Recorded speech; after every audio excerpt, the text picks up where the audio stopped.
Massive ships, oil platforms, and ocean stations. None of them could exist without one crucial component: anchor chains. These steel giants keep thousands of tons of metal steady against winds, currents, and storms. Each link represents incredible precision engineering, power forged into steel. Today, we'll step inside the heart of heavy metal manufacturing to see how the world's strongest anchor chains are born, forged in fire, shaped by force, and tested by the sea. The process starts with the metal itself. Anchor chains require a special alloy. High-strength, low-alloy steel enriched with carbon, manganese, and silicon. This composition gives it extraordinary durability and resistance to corrosion, even underwater. The raw steel ingots are cut into uniform billets, cylindrical pieces about 1 meter long. Each billet will become a future link in the chain. At first glance, it's just a piece of metal, but ahead lies fire, pressure, and unimaginable strength. The billets are placed inside gigantic industrial furnaces, heated to over 1200 degrees, to 200 degrees, until they glow bright orange, like molten suns. Now, the steel is ready to be forged. Hydraulic presses weighing hundreds of tons shape the glowing billet into a perfect ring. Skilled operators and robotic arms work in sync to keep the metal from cooling too quickly. Each link is stretched, bent, and its ends carefully aligned, forming the basis of the future chain. At this stage, the metal is still soft, but you can already see strength and precision are born in heat. After forging, the links are interlocked and moved to the welding station. Here, a process called flash butt welding fuses the ends together using electricity and pressure. An enormous electric current heats both ends until they almost melt. Then a massive press forces them together. In that instant, the metal literally fuses into one, forming a seamless joint stronger than the link itself. Every weld is monitored by an automated system accurate to the millisecond. A single deviation means the entire batch goes back to remelting. There's no room for compromise here. Every chain must survive the storm. Once assembled, the chain enters a giant heat treatment furnace. The temperature rises to about 1000 degrees Celsius. Then the red-hot chain is rapidly cooled in oil or water. This process, known as quenching, hardens the steel, giving it immense strength but also brittleness. To restore flexibility, the chain undergoes tempering, reheating to around 600 degrees, followed by slow cooling. The result is a perfect balance, hard but not brittle, ready to withstand thousands of tons of tension. Heat treatment is the alchemy of modern metallurgy, where a single degree of temperature determines the fate of an entire chain. After heat treatment comes the most critical phase, testing. Chains are mounted onto massive hydraulic rigs that stretch each link under extreme loads. Dozens of sensors record the exact point where deformation begins. Some links are deliberately pushed to destruction, a process called destructive testing, designed to find the precise breaking limit. Only chains that withstand twice their rated load receive certification for marine use. Parallel to this, engineers use ultrasonic inspection to detect internal flaws, pores, cracks, or voids invisible to the eye. If even a single anomaly is found, the entire batch is returned to the foundry. Even the strongest steel has one enemy: corrosion. That's why every chain goes through multiple stages of surface protection.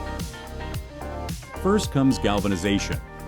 The links are immersed in molten zinc at 450 degrees, forming a dense metallic coating that seals the surface against moisture and salt. Then, the chains are coated with marine-grade enamel paint, which adds another layer of defense and gives them their signature silver-gray color, the mark of true seaworthy endurance.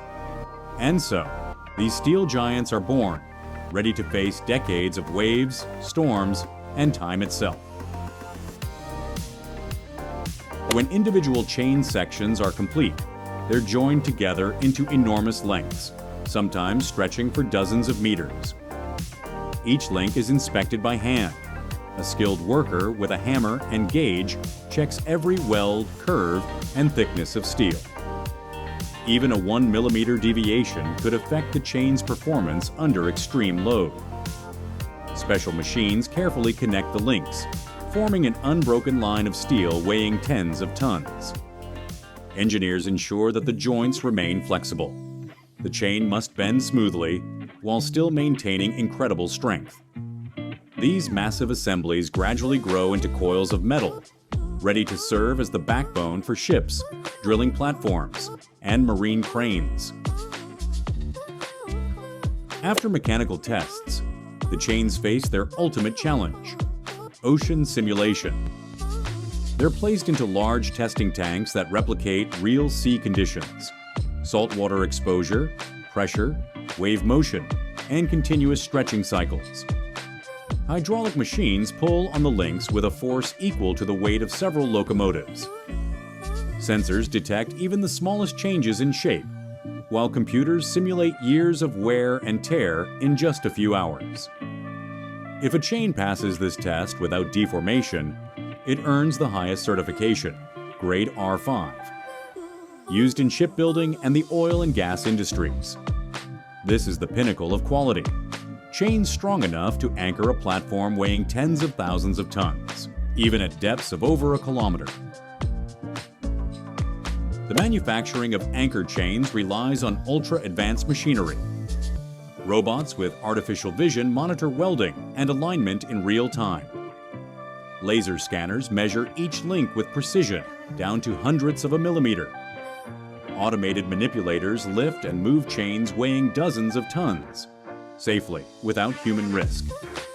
The entire production line is connected to a digital monitoring network, where every batch carries its own passport, documenting heating temperatures, welding strength, quenching pressure, and all test results. These records are archived for years, allowing engineers to trace the complete history and origin of any individual chain. In the final stages, the chains undergo polishing and surface finishing. Huge rotating drums filled with abrasive beads smooth out every edge, removing microscopic imperfections. Afterward, the chains are coated again, sometimes with multiple protective layers, depending on their destination. For marine vessels, a dual coating of zinc and epoxy is applied. For Arctic drilling platforms, a reinforced composite coating is used, resistant to extreme cold and ice impact. Each coating is rigorously tested for resistance to salt, UV exposure, and mechanical wear. Before shipment, every chain receives its unique identification number, stamped onto a metal tag. This code reveals everything: the factory of origin, production date, steel composition, welding type, and all inspection results. Next, the chains undergo a final visual and ultrasonic inspection. Under bright lights, engineers examine each surface, testing every link by hand. No batch leaves the factory without the signature of the responsible master. This is the final act of production, the confirmation that the steel is ready for the sea. An anchor chain is more than metal. It's a symbol of reliability, endurance, and engineering perfection. It connects the raw power of the sea with the determination of humanity, transforming chaos into stability. Each link, each spark of welding, each joint, proof that mankind can master the forces of nature, not by overpowering them, but by working in harmony. From the blazing furnaces of the foundry to the depths of the ocean, the journey of an anchor chain is long and unforgiving. But that journey is what defines it: a union of strength, technology, and human will. When a ship drops its anchor and the chain sinks below the surface, its mission begins: to hold, to endure, to protect. And somewhere deep beneath the waves, in silence and darkness, this steel's strength continues to do what it was born to do: hold the world in place.